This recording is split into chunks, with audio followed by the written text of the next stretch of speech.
ሰላም ቅዱሳን፣ በጣም ነው የሚገርመው። እንደገና መስራት እንዳለብኝ አየሁኝ። ምክንያቱም ስልክ ኢንተራፕት አድርጎኝ ስነካ ለካ አቋርጬው ዝም ብዬ አወራለሁ። ኤኒዌይ ዛሬ ልናገር የፈለግኩት አንድ ነገር አለ።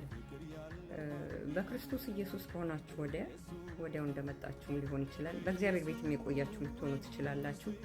ሳታውቁት ፕሮጀክት የተሰራባችሁ ከራሳችሁ የወጣችሁ ሰዎች ልትኖሩ ትችላላችሁ። ፕሮጀክት መስራት ማለት ምን ማለት ነው? ከማሱ ጋር እንድትሄዱ የሚያደርጋችሁ የሚገፋፋ ጭቅጭቆች ምናምን። በቃ አንቺ እኮ ታበዣዋለሽ፣ ሁል ጊዜ ፕራይቬት ያለሽ ምናምን። እንደው ካፌ መውጣትም እኮ ጥሩ ነው። አዎ እወጣለሁ። በጣም የሚገርማችሁ ብቻዬን ካፌ እወጣለሁ ካስፈለገኝ።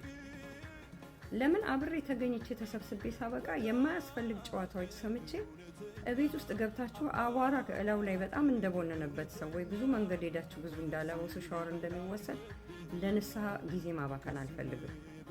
አልባሌ ጨዋታዎች፣ ይህ ፍርሃት አይደለም የምነግራችሁ። በቃ መሄድ ካልፈለኩ መሄድ አልፈለኩም፣ ማናገር ካልፈለኩ ማናገር አልፈልግም፣ ማውራት ካልፈለኩ ማውራት አልፈልግም ማለት ነው። ዚስ ኢዝ ማይ ፐርሶናሊቲ። አይ ሃቭ ታይም ቱ ደግሞ ቃሉም ይላል ለሁሉም ጊዜ አለው ይላል። ለመገናኘት ጊዜ አለው፣ ለመለያየት ጊዜ አለው። ስለዚህ ወገኖቼ የእናንተን መንፈስ ኮንትሮል የሚያደርጋችሁ ሳታውቁት እንደውም በይሉኝታ ራሱ እነሱ እንኳን ሳይጨቃጨቋችሁ አንዳንድ ከሚፈልጉት ባህሪያታቸው መደወላችሁን ኤክስፔክት የሚያደርጉ ማውራታችሁን ኤክስፔክት የሚያደርጉ ወይም ደግሞ መሄዳችሁን ልትጎበኛቸው ይህ አላስፈላጊ ቱማች የሆነ ነገር ከባህሪያችሁ ጋር የማይመጥን ነገር የሚያደርጓችሁን ሰዎች ፊት ለማድረግ ሽሪንክ ማድረግ ማለት ራሳችሁን እየጣላችሁ ነው የምትሄዱት። የራሳችሁን ቫልየብል የሆነ ካራክተራችሁን ነው የምትጥሉት። ለምሳሌ እኔ ቤተሰብ ውስጥ ነው ያደግኩት። ከቤተሰብ ውስጥ የተለየ ካራክተሪ ምንድን ነው? በቃ ጨዋታ ጨጨጨጨ ከተባለ ተጫውቼ ሳበቃ የሆነ ነገር ቀላልጄ ወደ መኝታ ቤቴ ነው የምሄደው እና ደግሞ ወይ አነባለሁ ወይ ዝም ብዬ ነው በቃ ጸጥ ማለት ራሱ እና ይሄ ከልጅነት የሚያለ ነው። ደግሞ ጌታ አያዋራንም ብላችሁ አታስቡ። በውጭም ብትሆኑ በእግዚአብሔር ቤትም ጌታ ሁል ጊዜ ይናገራል፣ ሊመልሰን ሊመራን። እንዴ ስንቶች አሉ። ስለዚህ ወደ ጌታ ከመጣችሁ በኋላ ማንም የእናንተን ሪሞት ኮንትሮል እንዲይዝ አትፍቀዱለት። በዚህ ላይ ፕሮጀክት እንዳይሰራባችሁ።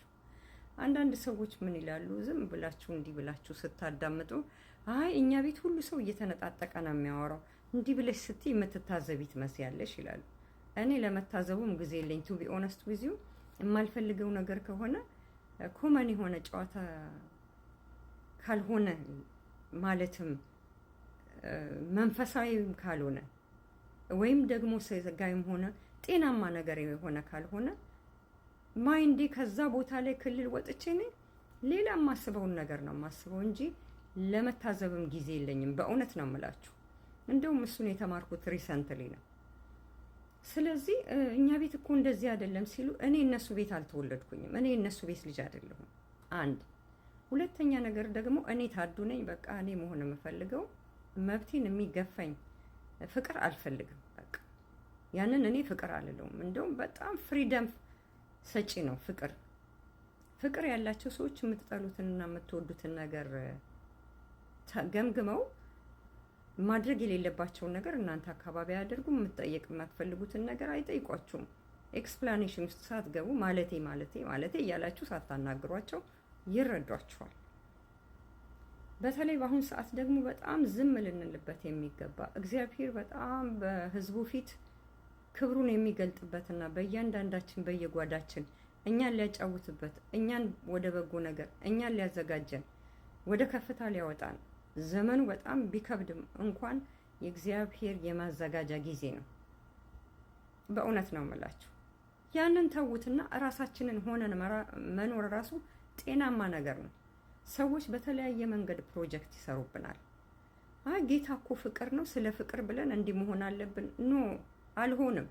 ታዱን ነው መሆነው። ስለ ፍቅር የራበውን አበላለሁ፣ ቢጠማ ደርስለታለሁ፣ ድንገተኛ ነገር ከገጠመው እሺ አንኮምፈርተብል የሚያደርገኝንና እኔ የማልፈልገውን ነገር ግን በአንቺ ውስጥ ስላለ እኔ ውስጥ ፕሮጀክት አትስሪብኝ። በቃ ያንን አይነት ሴት እንደሆን አትፈልጊ፣ እኔን እንደኔነቴ ተቀበይኝ ብላችሁ የራሳችሁን ባውንድሪ ያሰሩ። አንዳንድ ጊዜ ባውንድሪ ደግሞ የሰራነውን ባውንድሪ የምናፈርሰው ራሳችን ነን። እንዴት ነው የምናፈርሰው መሰላችሁ? ለምሳሌ በጣም ጎብኚ ያልሆናችሁ ሰዎች ሰው ሲያመውና ሲወልድ ትጠይቁና ሰዎቹ ኤክስፔክት የሚያደርጉት ፎሬቨር እንደዛ ትመጣለች ብለው ነው። ግን ሚሽን ስለሆነ ሚሽኑ ሲያልቅ እኔ ቤቴ ይከተታለሁ። በቃ አለቀ። እና ለውጥ ያደረጉት እኛ እኮ መጣ ስትይ እንደዚህ መስሎ ኖ ሲዝኑ ስለሆነ መጥቻለሁ። አሁን ግን በቃ አለቀ። ሌላ ደግሞ ሄልፕ የሚያስፈልገው ሰው አለ።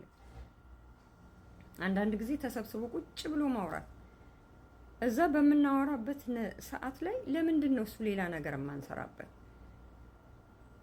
በዚህ ላይ ደግሞ ራሱ ከወሬው ውስጥ ወጥቶ ዝም ማለት ራሱ ነፍሳችን ጸጥ ማለት የምትፈልግበት ሰዓት አለ። ስለዚህ ሰዎች ዝም እንዳትሉ እንደነሱ እንድትሆኑ የሚፈልጉ ቦታ ላይ የምትቆዩ ከሆነ ራሳችሁን እያጣችሁ ሽሪንክ እያረጋችሁ ፕሮጀክት እየተሰራባችሁ ነው። ፕሮጀክት አይስሩባችሁ። አይ እሷ ደግሞ ጀመራት እንግዲህ ምናምን እነሱን ስላልመሰላችሁ ምኑ ነው ጀመራት? የማያስፈልገውን ነገር ዞር ስትሉ ዝም ስትሉ ማለት ነው። እዛ የምትባሉበት ደረጃ ላይ የምትደርሱት ምንድን ነው? ከመጀመሪያውም በቃ ካት ኦፍ የእግዚአብሔር ስራ ባለበት ቦታ ላይ የእግዚአብሔርን ስራ ሰርቶ ጥቂት ሰዓት ጨዋታን ተጫውቶ ጂም አብሮ የሚኬድ ከሆነ ጂም መስራት ነው። ጂሙን ቦታ ላይ እንኳን ሰዎች አብረው ገብተው ጂም ዝም ብለው ጂሙን መስራት አይችሉም። እኔ እየለፈለፍኩ መስራት አልፈልግም። ጸጥ ብዬ ነው ጂም ውስጥ መስራት የምፈልገው። ሰውም ቢኖር የራሴም ሰው ኖሮ ያ ማለት ወይ አኮረፋችሁ ማለት አይደለም፣ ወይ ሙዲ ሆናችሁ ማለት አይደለም። ኢትዮጵያውያኖች ህዝቤ እንልመድ። አሜሪካኖች እንደዛ ይሉ ቤት ውስጥ ቁጭ ብላችሁ 20 ደቂቃ 15 ደቂቃ ዝም ብትሏቸው ምግብ እያሰናዳችሁ ምንም አይመስላቸው። መጽሐፍ ከያዙ መጽሐፍ ይይዛሉ። በመሀል እያቋረጡ እነሱ ወይ እናንተ ትናገራላችሁ። ይሄንን ነገር እንልመደው። እናንተ ቤት ያላደገውን ሰው እንደናንተ ቤት ሰው እንዲሆን አትፈልጉ። ሰዎቹ ከፈለጉም ደግሞ እናንተ ራሳችሁን መሆናችሁን አታቋርጡ። እኔ በተለይ ዚስ ታይም በጣም የሚገርማችሁ ድሮ በጣም ልጅ ሆኜ እንደዚህ አይነት ፐርሰናሊቲ ነበር። ለጥቂት ጊዜ እንትን አድርጌዋለሁ። ፕሮጀክት ተሰርቶብኝ አይቼዋለሁ እና በጣም ዝም ማለት እፈልጋለሁ። አሁን ከምን ጊዜውም በላይ ደግሞ ጸጥታ ለሁላችንም የሚያስፈልገን ይመስለኛል። ለእኔ ያስፈልገኛል። እና ስለዚህ ከእናንተ የጎደለ ምንም ነገር ስለኖረ አይደለም። ሰዎች ዝም ማለት ከፈለጉ ዝም ይበሉ። ፍጥረታቸውን ተቀበሉት። እናንተ ደግሞ ራሳችሁ እንትናችሁን አትቀያዩ። አንድ ወጣት ልጅ በጣም መክራት ናት። እንደውም በጣም ቅርብ ቀን በዚህ አይነት አርዕስት ስትናገር በጣም ገረመኝ። ዋው አልኳት። አይ ሪሊ አፕሪሺየት አልኳት። ምክንያቱም አንዳንድ ጊዜ እናንተ የምታውቁት እንኳን ሆነ የጣላችሁትን ነገር እነኛ ህፃናቶች ወይም ደግሞ ያስተማራችኋቸው ሰዎች ሊያስተምሯችሁ ይችላሉ። ሌታስ ቤት ይቸበል እና ዛስ ዋይ ባንድ ስቴንስል እንደተባዛ በእኛ ጊዜ ባንድ ስቴንስል ይባላል። አንድ ኮፒ የተደረገ ሰው ይመስል ሰው ሁሉ የራሱ ፐርሰናሊቲ አቶ በሌላ ሰው ፕሮጀክት ተሰርቶበት ድሮ የምታውቁትን ሰው መልሳችሁ አታገኙት። በእድገት የተለወጠ ሰው መልካም ነው። ደግሞ በእድገት ተለውጣችሁ ደግሞ በጣም ትቀልዱ እንደሆነ ቀልዳችሁን ቀንሳችሁ ከሆነ ሰዎች ያንን አይፈልጉትም። እናንተ ግን ራሳችሁን ሁኑ። እግዚአብሔር ጸጥታ የፈለገበት ዘመን ነው ወገኖቼ። በዚህ ላይ ደግሞ ከጌታ ጋር ያላችሁ ሪሌሽንሺፕ ጌታን ፕሊስ ለማለት እንጂ የምታደርጉትን በነገር ቢሆን በስራ ለእግዚአብሔር ክብር አድርጉት። ለወገኔ ይጠቅማል በሚል ከንቱ ውዳሴ አንዳች አታድርጉ ይላል። አንዳንዴ መስማት የማንፈልገውን ነገር እየሰማን እዛ ቦታ ላይ የራሳችንን ኦፒኒየን ሳንናገር ዝም ማለት የተበላሸ ነገር እያየን ተስማምተናል ማለት ነው። ነገሩን በእይታችንም በብዙ መንገድ ልንገልጸው እንችላለን። አለመስማማታችንን አርጊው ማድረግ የለብንም። ስለዚህ ወገኖቼ እራሳችንን እንሁን። በአሁን ሰዓት ጸጥታ የሚያስፈልግበት ጊዜ ነው። ጸጥ እንበል። የእግዚአብሔር ቃል ዛሬ ምን ይለናል? ለዛሬ ለዚህ ዓመት ምንድን ነው እግዚአብሔር የተናገራችሁ? በዚህ ነገር ተለወጥሽ ካሏችሁ የስ ተለውጣችኋል። ተለውጫለሁ።